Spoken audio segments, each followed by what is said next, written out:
This advisory exists because people didn't just keep anomalies anymore. They tried to control them. This message was not planned. We did not want to say these words. For months, reports came in from towns, farms, and roadside homes. People sent videos of ropes. They sent voice notes of commands. They said the anomalies listened. They said they stayed calm. We first marked these reports as jokes or lies. Then injuries followed.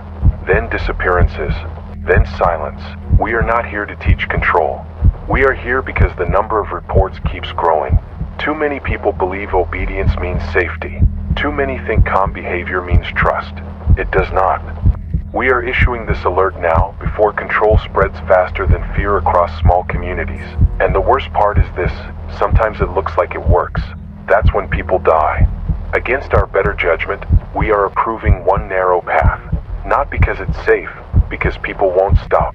This path is called the Civilian Handling Protocol. It is not a right. It is a limit. It exists to reduce damage, not to protect feelings. Only stabilized anomalies may enter this program. Only tools issued by certified handlers may be used. No personal ropes. No private methods. No changes. Approval does not mean permission to experiment. It means we are trying to stop worse outcomes. We saw what happened when people acted alone. They copied each other. They shared clips. They believed calm behavior meant success. Under this protocol, anomalies are graded. Only low-risk grades may be handled. Anything above that line is denied without appeal. If an anomaly reacts to praise, attention, or affection, it is removed immediately. This program exists because control attempts are increasing. It exists because warnings were ignored. It exists because fear did not stop people, but rules might. This is not freedom. This is containment. If you are still listening, understand this now. Control is not what you think it is. Control starts with one rule. Before we list anything aloud, you need to know the rule that keeps you alive. Never try to control an anomaly that reacts to your attention. If it follows you home, waits near your door, or taps at your window, stop. If it copies your daily routine, your sleep time, or the way you move, stop. This is not obedience. This is learning. Many people think control begins when an anomaly stays calm. They are wrong. Calm behavior is often the first step. It means the anomaly is watching, testing, and saving patterns. Each look you give it is data. Each command you speak teaches it how you think. An anomaly that reacts to praise, anger, or fear is not under control. It is shaping you. It learns what makes you predictable. It learns when you hesitate. It learns when to push. This rule exists because most injuries happen at this stage. Not during attacks. During trust. This is where false control feels most convincing. If it obeys without resistance, that is not success. That is a test. Now we will tell you what is allowed, because most people choose wrong. Here is what the program allows. Not because these are harmless, because they break in predictable ways. The first allowed category is called tether grade. These anomalies may be held with a certified harness only. The harness limits movement and records tension changes. The benefit is simple. You can keep distance. You can guide direction. The cost is hidden. If the tether tightens without your pull, you must release it at once. That means the anomaly has adjusted its balance around you. Keeping hold past that point leads to sudden injury. The second category is calm grade. These respond to routine, not affection. They accept fixed schedules, steady light, and repeated paths. They do not respond well to touch or praise. The benefit is stability. They stay where they are placed. The cost is slow drift. If your routine changes even slightly, the anomaly will begin correcting you instead. When that happens, control has already weakened. The third category is signal grade swarms. These are small units kept in groups. They react to nearby humanoid anomalies through sound and movement. The benefit is early warning. The cost is care. They require strict feeding times and measured portions. Overfeeding dulls their signal. Underfeeding causes panic and loss of function. Both outcomes remove protection. All three categories require supervision. All three fail when users grow confident. The program allows them because their limits are known. Each approval comes with review windows and failure reports. Handlers must log hours, distance, and response delays. Missed logs suspend access. This is not trust. This is tracking. The system assumes mistakes will happen and prepares for them. If you believe skill will save you, you are already past the safety line. Confidence is recorded as risk. Familiarity is treated as warning.